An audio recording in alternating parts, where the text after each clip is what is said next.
Il a vendu plus de 75 millions d'albums, défié les puissants et inspiré des millions de jeunes dans le monde entier. Mais à 25 ans, il est tombé sous les balles. Et pourtant, plus d'un quart de siècle après, certains jurent encore qu'il est vivant.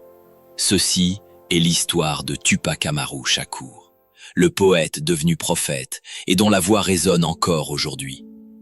Tupac naît un 16 juin 1971 à East Harlem, New York, au cœur d'un quartier où la pauvreté, la drogue et les violences policières sont une réalité quotidienne. Sa mère, Afeni Shakur, est une militante des Black Panthers, un mouvement révolutionnaire afro-américain. Elle est enceinte de lui lorsqu'elle est jugée pour conspiration contre le gouvernement américain et gagne son procès seule, sans avocat. Tupac naît donc dans un contexte de lutte, d'injustice et de résistance. Ce n'est pas un enfant comme les autres. Il grandit au milieu de discussions politiques, de poèmes révolutionnaires et d'histoires sur les héros africains et afro-américains qui ont combattu l'oppression. Mais sa vie est loin d'être stable. Sa mère, victime d'addiction, peine à subvenir à leurs besoins. Tupac déménage souvent, change d'école et découvre très jeune que le monde ne fait pas de cadeaux. Pourtant, il a un talent rare, les mots. Il écrit, déclame, joue. À l'adolescence, il entre à la prestigieuse Baltimore School for the Arts, où il étudie le théâtre, la danse et la poésie. C'est là qu'il rencontre une jeune femme qui deviendra son amie pour la vie, Jada Pinkett. Ensemble, ils rêvent d'un avenir artistique, loin de la rue. À Baltimore, Tupac apprend aussi l'art du rap. Pour lui, c'est plus qu'une musique, c'est une arme. Une arme pour dénoncer, pour inspirer, pour parler à ceux que personne n'écoute.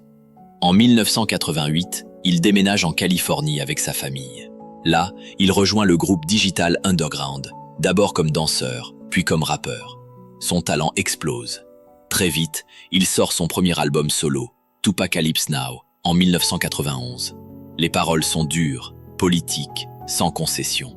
Il parle de violence policière, de pauvreté, de racisme, tellement percutant que le vice-président des États-Unis de l'époque dénonce publiquement l'album, l'accusant d'encourager la violence.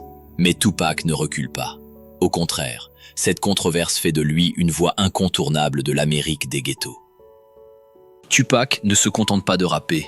Il joue aussi dans des films marquants comme Juice et Poetic Justice.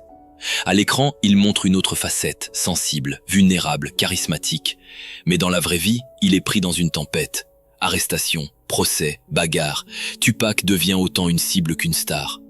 Ses ennemis ne sont pas que dans la rue. Le rap américain entre dans une période sombre, la guerre East Coast contre West Coast.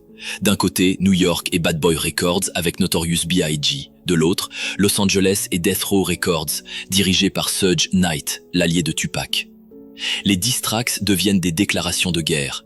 Les médias attisent les flammes. La tension est telle que la moindre insulte peut se payer par le sang.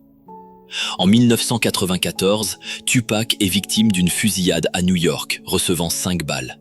Il survit, mais accuse publiquement Biggie et Puff Daddy de l'avoir trahi, de savoir qui était derrière l'attaque. La fracture devient irréversible. En prison pour une affaire d'agression sexuelle qu'il a toujours niée, Tupac sort grâce à Suge Knight, en échange d'un contrat avec Death Row. C'est l'époque de All Eyes on Me, l'album double qui va marquer l'histoire. Mais aussi l'époque des excès, des provocations, des dangers. Puis vient le 7 septembre 1996, Las Vegas. Tupac assiste à un combat de Mike Tyson. Après la victoire de Tyson, dans le hall de l'hôtel MGM Grand, Tupac et son entourage croisent Orlando Anderson, un membre d'un gang rival. Une bagarre éclate.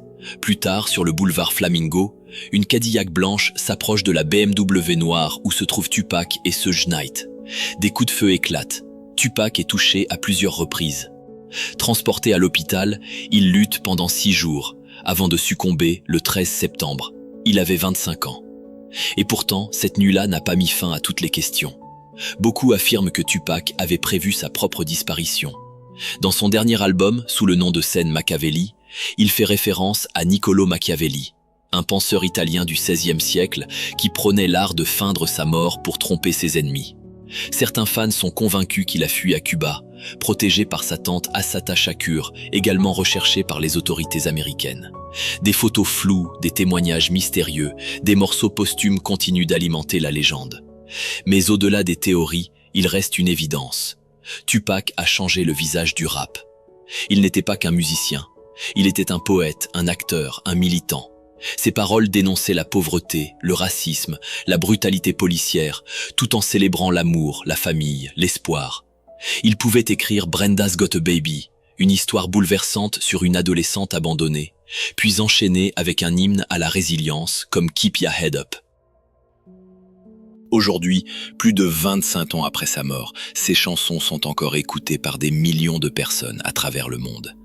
Des artistes, des activistes, des anonymes se réclament de son héritage.